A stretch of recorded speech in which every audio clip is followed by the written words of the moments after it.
Hey, sinner, sit back and relax. I'll take you to your next nightmare.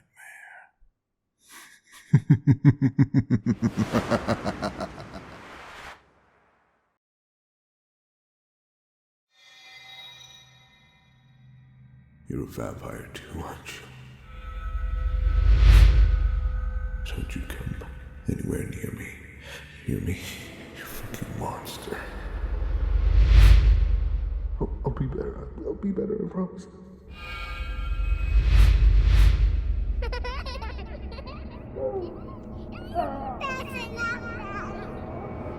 Monster.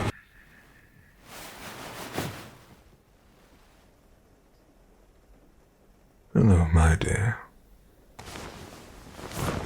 Shh. It's quite all right.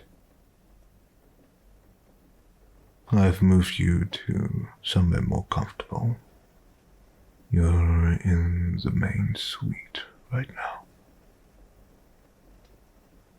Yes, it seems your first time absorbing human blood took a toll on your body. Well, to be fair, you did held your hunger for over 50 days. It's quite a miracle you survived. You didn't quite have the energy to endure the memories. Yes, my dear, did you forget? Vampires consume blood, but not only blood. With every person we consume, we also take with them their memories.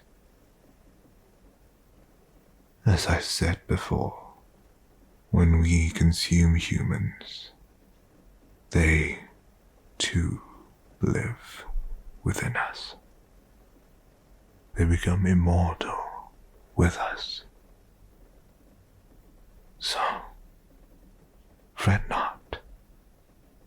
You did not kill anyone, for they're still alive within yourself.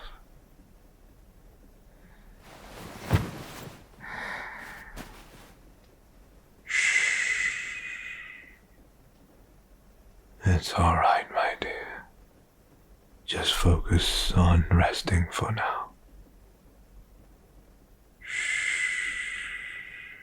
Close your eyes.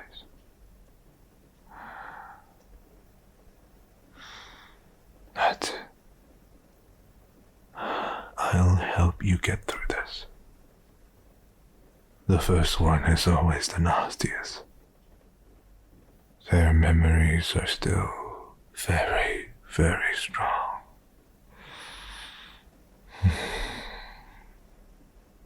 You feel their every desire, their deepest, darkest ones.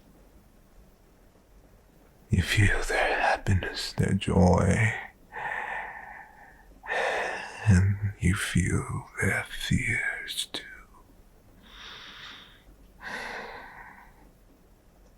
Shh.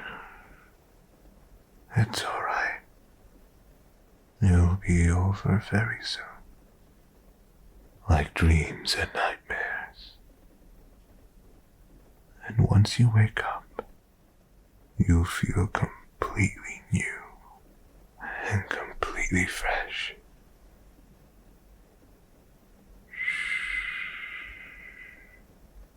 That's it.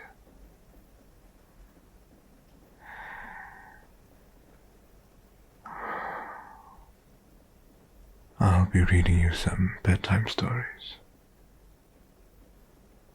I don't know about you, but I personally find it much more calming when there's another voice beside me when I fall asleep. Hopefully, my voice can help you get through this.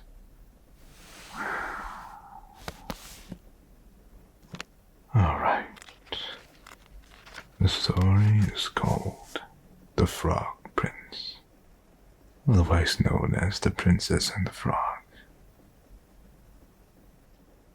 Once upon a time, there was a princess. Many a suitor came to the palace to win her hand in marriage. But it seemed to the princess that each one of them looked at her without really seeing her at all.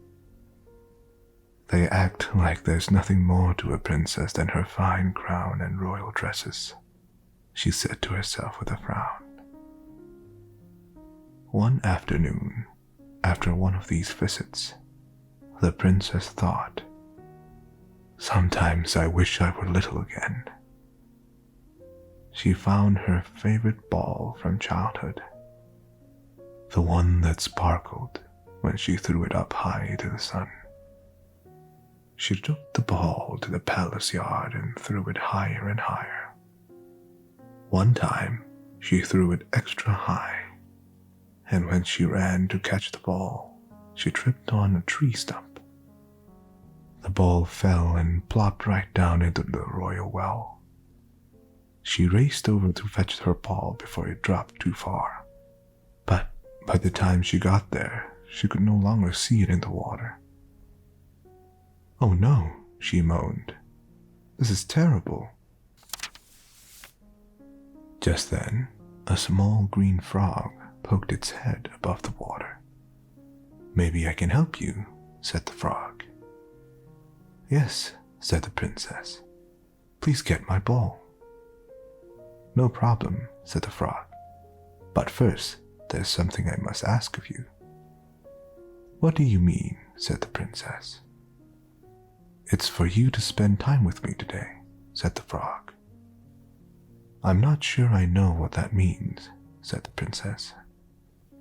"Just spend time with me today," repeated the frog. "All right then, fine," said the princess. "Now please get my ball." "I'm on it," said the frog. He dived deep into the well.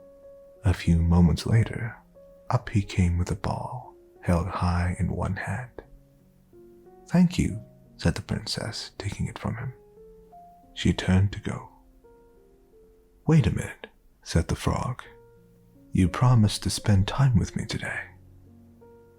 "I already did," she said with a shrug, and the princess walked back to the palace. That night at dinner with her family and the royal advisors, there was a knock on the door.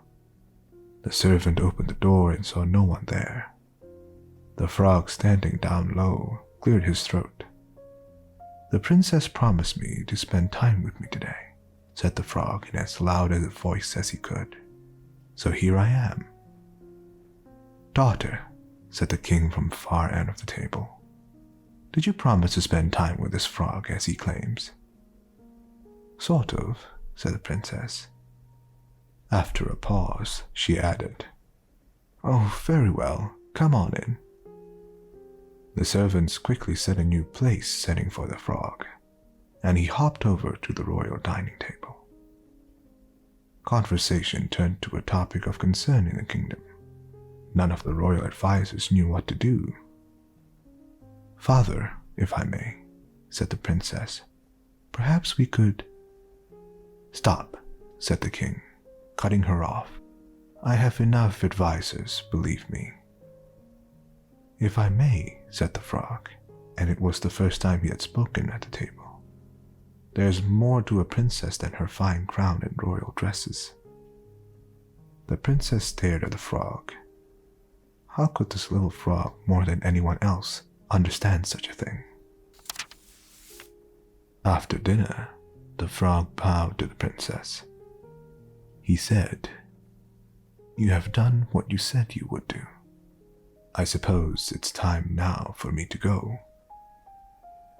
"No, wait," said the princess. "It's not that late. How about a walk in the garden?" The frog was delighted. The two of them walked in the royal garden, the frog hopping along the stone wall so he and the princess were at the same level and could talk easily. They laughed about many things. Later, when the sun set, they admired the deep rosy reds it casted in the sky. The princess said, "You know, being with you tonight was a lot more fun than I thought." "I had a very good time, too," said the frog. "Who knew?" said the princess with a laugh. She leaned over and kissed the frog lightly on his cheek. At once there was a puff of clouds and smoke. The small green frog had changed into a young prince. The princess jumped back in surprise.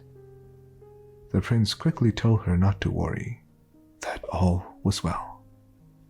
Years before, an evil witch had put a spell on him that he must stay a frog until he was kissed by a princess. The witch had laughed an evil laugh, saying, "Like that would ever happen." But it did. Now the prince and the princess could get to know each other better. Years later, after they were married, they had a beautiful setting made for the ball and placed it on their royal dining table.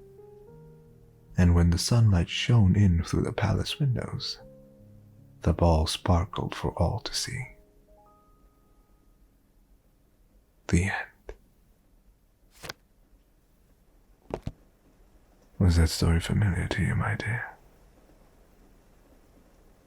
I took it from one of your memories.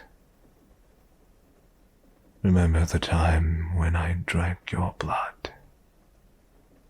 A part of your memories flowed through me. You had quite the life. A beautiful one. And I took it away from you.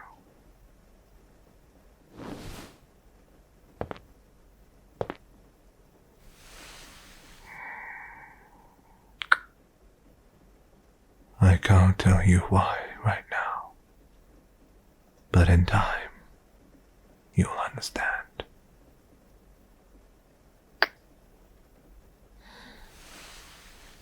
Shh. Good night, my dear. Sweet dreams.